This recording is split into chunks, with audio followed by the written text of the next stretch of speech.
My name is Ron Gladen. I can remember about 20 years ago when my wife Nancy and I joined Calvary. And there was some awkwardness with that. We were received in a nice ceremony during worship, and then the announcement was made.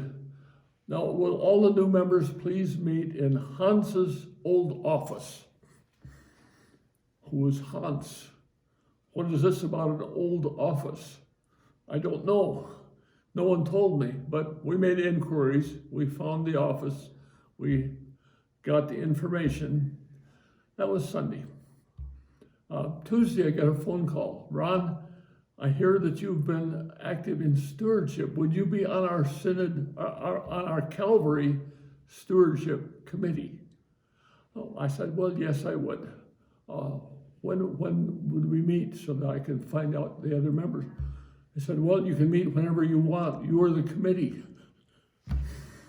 Oh, and by the way, chairman of all the committees are on the church council. Oh, well, we managed to put together a little stewardship committee, and the program just fizzled. And Nancy and I thought, I wonder if we have made a mistake in joining this church. Fortunately, we stuck with it. It has been such a wonderful place for us. The inspirational worship. Although we don't have children, the strong youth program that we have at Calvary gives a special character that we have especially appreciated. There's opportunities for volunteer service, both in the congregation and in the community through the congregation. We have loved it here and found friendships and inspiration here. And then last January, when Nancy suddenly died of a heart attack, unexpectedly, no warning,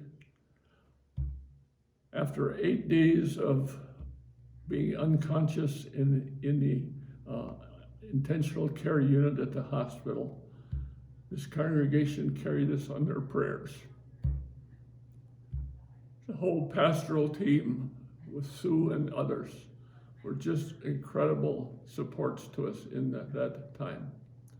The service itself was just a blessing, and the ministry of the congregation in this crisis time was priceless. We were so happy that we found Calvary as our church home. It has been a good place, but I've wondered if Calvary is on the verge of moving from good to great. I've worked with a lot of congregations in my ministry. I'm a pastor, and I've noticed that a few congregations God seems to lift up as great congregations. Congregations that not only provide inspiration for their members, but leadership of other churches in the community, in the area, and a joyful presence and light in the community. I'm wondering if Calvary might be on the verge of becoming that kind of great congregation. I hope so. I pray so. We'll know in a couple of years, but whether or not, I am so thankful to be part of this congregation.